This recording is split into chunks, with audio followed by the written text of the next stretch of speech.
You said 30 minutes, I want 30 minutes. All right, so the other agenda items, I don't think there's anything pressing I'm there. gonna say my head's gonna be in the way. No, it is.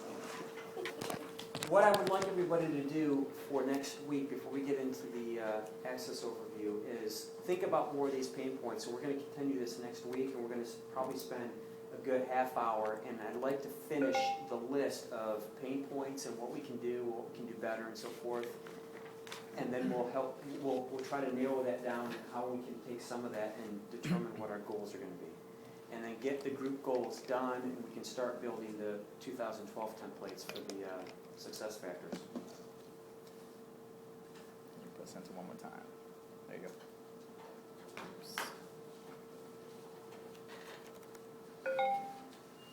Sorry. Okay, here we go. Where do I start?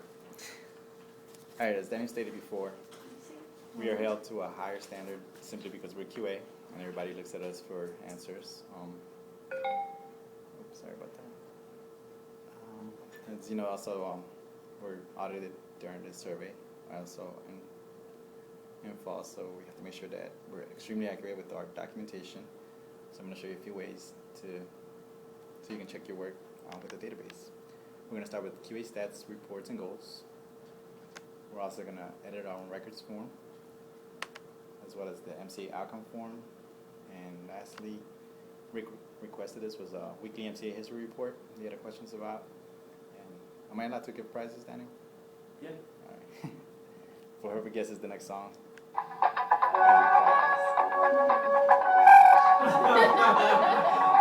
Oh, you gotta like that one. I'm gonna save this slide for the IOPS Nation meeting Don't do for that. Thursday, and I'm gonna have you sit like center stage, and yep, absolutely. So I want you to send me this deck, Daryl.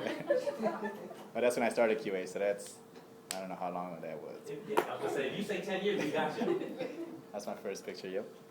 All right, so you guys know we go into the monitoring form, to the QA form, and here we have the QA stats button. Does anybody want to volunteer for today's stats? Oh, 019, all right. Okay, so today Rhonda got a total of 157 calls, and as you can see, they're separated by site, frame code, call type, and it gives you a total of each. This is just to double check your work since we enter our goals separately in the goal spreadsheet.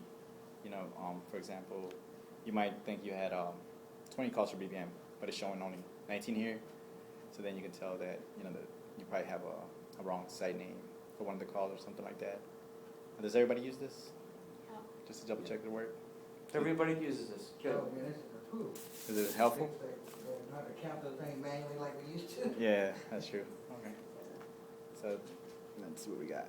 So Rhonda's doing really good. 157 calls. Thanks, Rhonda. That's a lot of calls. All right, so then we're going to move on to the edit our own records. I think everybody uses this form, right? Yes. Especially when you get an email from me once in a while. I'm like, duplicate record? Everybody's got one of those. Yeah, that's what that list. Rick, do you mind if I volunteer you? No, I love your emails. Now, there's one thing, this QA 2008 database. Yeah, so Ramiro's going to work on updating that. That was a question I had when I see this. I thought, 2008 database. See, when I look at that, I think we're going to be pulling data from 2008. Really? Not, well, this is the release date. This is when you said you created this in 2008. Okay, Yeah, so this database was created in 2008. yeah, It was we'll like see a if we can. revamp of what we had. Yeah. So I'm going to volunteer Rick for edit on records form. Just That's, Oh, that's Marco. All right, Marco.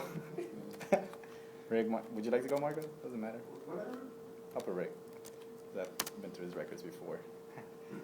All right, so as you can see, this brings up all of your records for a certain date, and you could go ahead and check all your documentation anywhere. It's pretty much exactly like the form that we use. Now, does anybody know what filters are? Filters used by QE? We use database? filters. Anyone? What? All right. Filters, Rick? Okay. You mean when it comes to our database? Yeah. Uh, They're used to filter out data or separate data, so it makes it easier to look for stuff. For example, up Oh, here, yeah, when you hit on the phone number, you mean? right? Okay. For example, Yeah. say I just want, you can see that there are 156 calls right now, and I just want to see all the calls for 6694. I come up here and use this filter which is called the filter by selection. You click on it, and it'll filter all the calls just for that array, so you can see that it dropped down to 20. Now, this array had What was that again, Ramiro? the filter by selection. Hold on, let me go back out. But what is it doing exactly? It's filtering all the calls out for RA6694. Oh, okay, gotcha. You could also do it. So right now, Ramiro, if I'm reading this correctly, there's 156 calls Right. that came up initially. And then we can drill down, we can use a filter to drill down to something specific we're looking for. Right. Okay, so for example, we're going to start with 6694. We hit the filter by selection, and then we drop down to 20 calls for that person. And say we just want to, let's see how many calls we got. I want to filter something else. Okay, they're all placement calls, so I guess I can't filter any further to see what they are. Could you filter calls with that are live calls? I mean, or is there a way to do that? I don't know how you do it. I mean, if there's something, you know, if there's any plus or minus ones anywhere? Yes, you can filter that as well. You can filter any Okay. field in here. For example, 6636. Let's see, hold on. I want to try. Okay, CU. Let's do this one. Okay, so we want to filter all the calls by this array. Click on the filter by selection, and it drops down to 9 calls. Now I only want to see the sample prep calls because this person has both sample prep and sample prep conversion. Oh. So when you see a sample prep call, you click on that, and then you go to filter again, and it'll drop down to 5 calls, and you will only be able to see the 5 calls for that. All right, that's in case you're looking for numbers, you know, in case you made a mistake or anything like that, just to double check. How can you prevent, are you going to talk about how to prevent duplication? Yes, right now. Okay. So on another request, so anytime you want to go back to all of your records, you click on remove filter, which will bring back all 156 records. Now to prevent duplicate records, or actually Phone number, by phone number. by phone number, to check them, you can't filter the phone number because it'll only bring up one phone number, for example. But you can sort it from A through Z. Have you guys used these? I don't know, Rhonda, I've explained to you, right? I was afraid of those things. Don't be. So it sorts from A through Z, I know that when I train people, that always ends up being a problem. and you could, so they're all in order. So if you can see a duplicate one right after another, you know that you had a duplicate record. But right now, this you don't have any in this. Well, they're in order, report. phone number order. Right, they're in phone number order. So those are some of the ways you can check your work, and spell check is always helpful. Please use spell check. There's some times where we save a word and it's misspelled. Has that happened, you guys? You Anybody? mean if the spell check accepts it? Yeah. Yeah, something I've like had that. Yeah, But usually I catch it when I review it. sometimes that happens. I guess Do that'll you be have any nice. suggestions for the Spanish? Well, you can add them into the dictionary, Right. and it'll check for them as well. But that would just be just for you and not the entire database. So you can do it on your computer. So anybody else have any questions about the edit form and how to use filters and sort descending, sort ascending? Has anybody used these buttons up here at all? Yeah. I do the spell check. Okay, the spell check. See? This goes to the last I use record, the clipboard. first record. You know how sometimes we enter all zeros across? Instead of that, you could use the delete record button. Right. Yeah, we were told never to use it. Oh, really? I don't think we were told, at least I was. Deaf. Well, you could use it.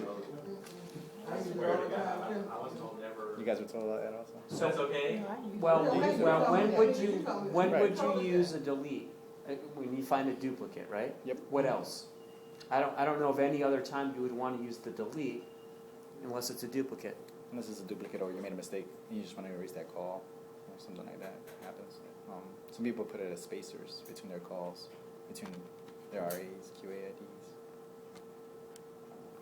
So I it used to, I deletes, guess, it now. deletes the record, and that number will never be on any record. That Right, record the record number is solely to that record, so it won't show up anymore. And of course, all the other ones like do not print, you know, in case you want to print something out. Anytime you make an or a